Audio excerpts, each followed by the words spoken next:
7h47, mais uma importante explicação para você que nos acompanha no noticiário do dia a dia. Vamos olhar para a Bolsa de São Paulo, vamos ver como é que ela vai abrir hoje. Durante o mês de junho agora, nós tivemos uma saída de capital estrangeiro da Bolsa brasileira de aproximadamente 4 bilhões, 230 milhões de dólares, não de reais, de dólares. Elas saíram de lá. O especialista Marcos Labarte, especialista em mercado de capitais e sócio fundador da GT Capital aqui conosco. Marcos, muito obrigado aqui por atender o jornal Nova Brasil. Bom dia, Heraldo. Bom dia a Nova Brasil. Gostaria de falar minha admiração pelo seu trabalho como jornalista. É um prazer estar falando com você. Muito obrigado em nome da nossa equipe aqui. Obrigado, Marcos. Marcos, conta pra gente, o que está acontecendo? É comum essa entrada e saída de dinheiro estrangeiro da Bolsa de Valores aqui de São Paulo? Eu estava ouvindo vocês falando sobre a comida de boteco, né? Então, se a economia brasileira fosse um prato, ele seria um prato indigesto, né? E fica fácil a gente entender pelos números da economia de 2023 e 2024, né? O investidor, ele sempre está avaliando risco-retorno, né? E, atualmente, o risco em estar investindo no Brasil, ele é mais alto, né? E tem mais insegurança do que, né, ele conseguir o seu lucro ou conseguir seus objetivos. Então, o investidor estrangeiro que traz o dinheiro, né, e que muitas vezes até ajuda no câmbio, ele está fazendo o contrário em 2024, e até se a gente for avaliar pelo histórico, é a pior saída de valores, né, desde 2018, né? Então, realmente é algo que nos assusta e é consequência óbvia, né, dos números da economia e também nessa última semana aí a fala do presidente Lula. Então, isso vem prejudicando, mas o investidor, né, estrangeiro que tem o mundo inteiro para tomar suas decisões de realocação, obviamente ele vê um cenário pessimista no Brasil e retira o valor daqui. Marcos, mesmo com o Brasil apresentando a segunda mais alta taxa de juro real do mundo, traz a sua grana aqui, pô, nós estamos remunerando bem.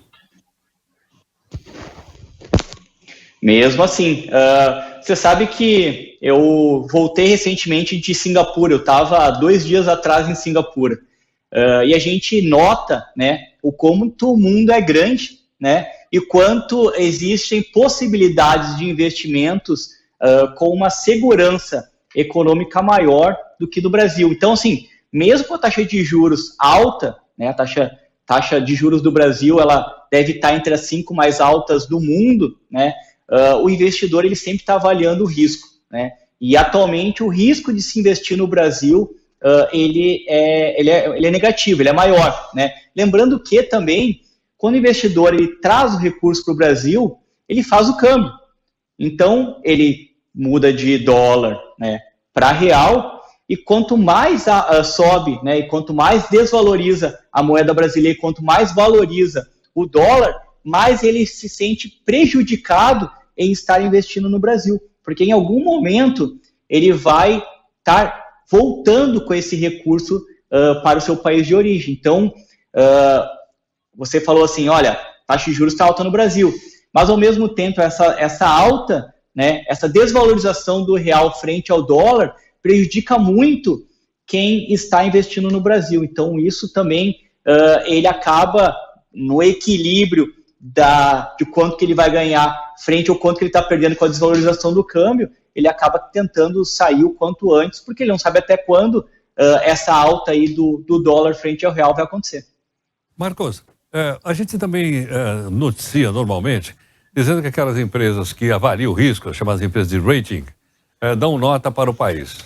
Os investidores também olham para essas empresas de rating. O que elas dizem para esses investidores? Com certeza elas olham, né? E o que eles avaliam muito, né, são as contas do governo, né? Lembrando aí que o governo ele é parecido aí com as nossas contas do lar, né, as nossas contas de casa. Então o governo ele vem arrecadando muito bem, né, Tem aqui os números, 202 bilhões de arrecadação que o governo teve, só que ao mesmo tempo ele teve, só nesses últimos 12 meses, um acumulado de 280 bilhões de déficit. Então, o Brasil ele arrecada bem, mas gasta mal, né? Então, o Brasil está arrecadando, está batendo recorde de arrecadação, que basicamente são impostos, né? Mas ao mesmo tempo ele está nesses últimos 12 meses tendo um déficit que é um dos maiores aí, históricos do Brasil.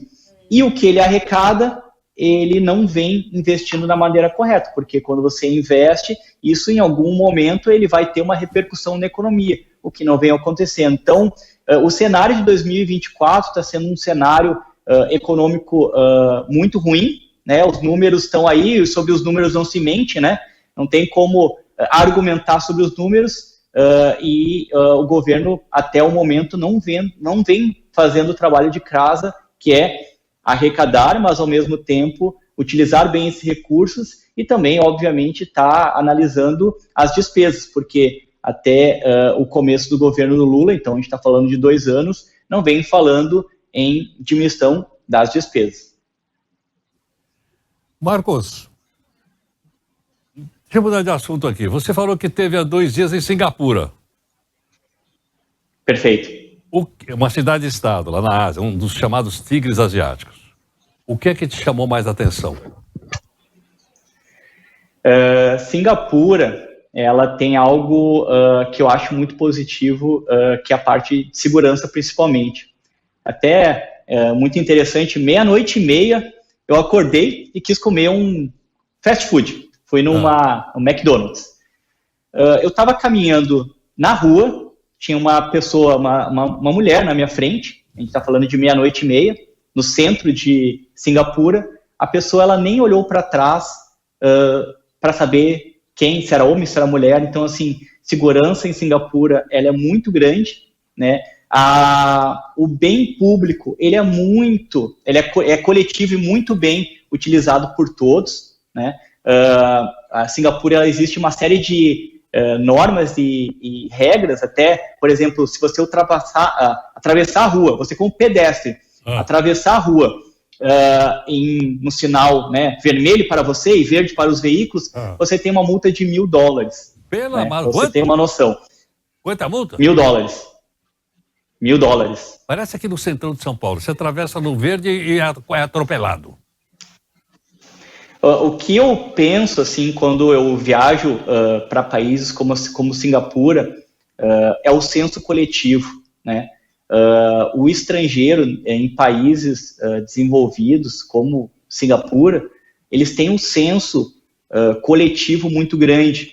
E eu vejo que no Brasil o senso coletivo ele é muito pouco utilizado. Então o bem público lá, né, seja o metrô, sejam as ruas, são extremamente limpas, não somente pelas multas que podem ser impostas às pessoas, mas porque as pessoas elas têm o senso coletivo, sabendo que o que é meu também é seu, né?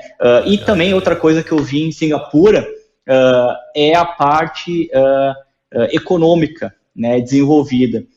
Quando a gente fala no Brasil, o Brasil é um dos países mais fechados economicamente. E países desenvolvidos, como o caso de Singapura, são muito abertos economicamente. Eles são muito pró pessoas que queiram empreender no país, né? Não é por isso que o brasileiro mais rico, né, da lista da Forbes, ele mora onde? Ele mora em Singapura. Por quê? Por que ele não mora no Brasil? Né? Por que ele não mora no Brasil? Ele não mora no Brasil porque o Brasil ele não é um país... o Brasil ele não é um país pró-empreendedor. Ele não é um país que auxilia quem quer se desenvolver. Então, essas pessoas, esses milionários, acabam indo para países no qual eles conseguem, obviamente... viver e se desenvolver e criar empregos, criar divisas, e isso, consecutivamente, ele acaba refletindo na economia. E, infelizmente, no Brasil, a gente acaba focando em certos fatores, em detrimento a outros, e isso parece Perfeito. uma bola de neve que faz 10 anos que a gente fala dos mesmos assuntos e a gente não, e o mundo vem se desenvolvendo e a gente fica para trás, infelizmente. Marcos, muito obrigado. Muito obrigado, um forte abraço para todos os telespectadores do Novo Brasil. Muito obrigado, Marcos Labarte, especialista em mercado de capitais e sócio fundador da GT Capital.